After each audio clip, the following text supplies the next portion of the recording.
سوال ہے کیا سابقہ شریعت بھی حجت ہو سکتی ہے؟ یعنی پچھلی شریعتوں میں جیسے یہودیت یا عیسائیت ہے، ان میں کوئی حکم ہے تو کیا وہ ہمارے لیے حجت ہو سکتا ہے؟ ہم اس حکم پر عمل کر سکتے ہیں یا نہیں؟ تو جواب یہ ہے کہ پچھلی شریعتوں کے اندر جو احکام ہوئے ہیں وہ اس شریعت کے اندر تب جاری ہو سکتے ہیں، تب ان پر عمل ہو سکتا ہے جبکہ اس شریعت میں بھی ان چیزوں کا حکم دیا گیا ہو یا اس میں ان سے روکا نہ گیا ہو، اور جن احکام سے روکا گیا ہے ان پر عمل کرنا ٹھیک نہیں ہے۔ پچھلی شریعتوں کے وہ احکام جو اس شریعت کے اندر بھی منصوص ہیں، ان کا تذکرہ ہے تو ان پر عمل کیا جائے گا، یا پچھلی شریعتوں کے وہ احکام جن کے بارے میں یہاں پر منع نہیں کیا گیا کہ تم یہ کام نہ کرو تو ان پر بھی عمل ہو سکتا ہے، وہ بھی حجت ہو سکتے ہیں، لیکن اس کے علاوہ جو باقی احکام ہیں ان پر عمل کرنا ٹھیک نہیں ہے۔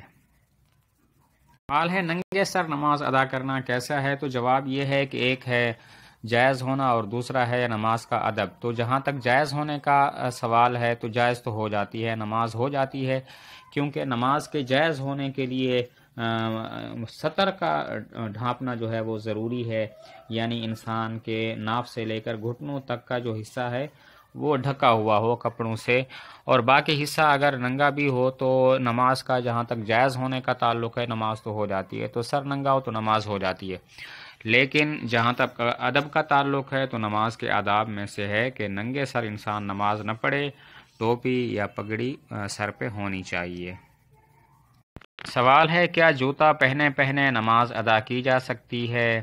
یعنی جوتا نہ اتارے اور اس حالت میں وہ نماز پڑھ لیتا ہے تو کیا اس کی نماز ہو جائے گی؟ جواب یہ ہے کہ جوتا اگر پاک صاف ہو اور اس پر گندگی وغیرہ لگی ہوئی نہ ہو تو ایسی حالت میں جوتا پہن کر بھی نماز ہو جاتی ہے۔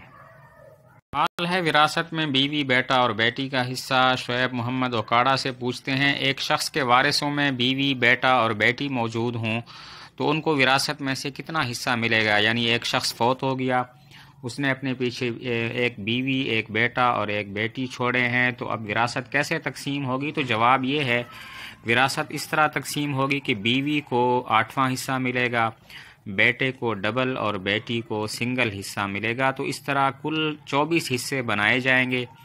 24 حصوں میں سے 3 حصے بیوی کو ملیں گے اور 14 حصے بیٹے کو ملیں گے اور 7 حصے بیٹی کو ملیں گے۔ جواب یہ ہے کہ بیوی کو 8واں حصہ، بیٹے کو ڈبل اور بیٹی کو سنگل حصہ ملے گا، تو کل حصے بن جائیں گے 24، ان میں سے 3 حصے بیوی کے، 14 حصے بیٹے کے اور 7 حصے بیٹی کو ملیں گے۔ سوال ہے علماء کے لیے مولانا کا لفظ استعمال کرنا۔ مولانا کا لفظ اللہ تعالیٰ کے ساتھ منسوب ہے، ہمارے ہاں علماء دین بھی اپنے نام کے ساتھ مولانا لکھتے ہیں، کیا ایسا کرنا درست ہے؟ سوال کا خلاصہ یہ ہے کہ علماء کو مولانا کہنا ٹھیک ہے یا ٹھیک نہیں ہے؟ تو جواب یہ ہے کہ مولانا اصل میں اس نا کو اگر ہٹا دیں تو بن جاتا ہے مولا، اور مولا اللہ تعالیٰ کو کہتے ہیں۔ قرآن مجید میں بھی لفظ مولا استعمال ہوا ہے اللہ تعالیٰ کے لیے، یہ تو ہے حقیقی معنی، اور جو مجازاً اس کا استعمال ہے وہ کبھی دوست پر بولا جاتا ہے، کبھی سردار پر بولا جاتا ہے، اور اسی طرح اس کے مجازی معنی سردار اور دوست استعمال ہوتے ہیں۔ تو اگر حقیقی معنی سے ہٹ کر مجازی معنی مراد لی جائے، یعنی دوست یا ہمارا سردار، تو پھر اس لحاظ سے مولانا کا لفظ علماء کے لیے استعمال کرنا اور دیگر بڑے حضرات کے لیے استعمال کرنا بالکل جائز ہے۔ حدیث کے اندر بھی ایک صحابی کو حضور صلی اللہ علیہ وسلم کا جو خطاب ہے وہ ان الفاظ میں ہے انت اخونا و مولانا، تم ہمارے بھائی اور ہمارے مولا یعنی ہمارے دوست ہو۔ تو حضور صلی اللہ علیہ وسلم نے خود اپنی زبان مبارک سے مولانا کا لفظ استعمال کیا ہے غیر اللہ کے لیے، کسی اور کے لیے، تو اس لحاظ سے اگر دیکھا جائے تو مجازی طور پر مولانا کا لفظ علماء کے لیے استعمال کرنا جائز ہے۔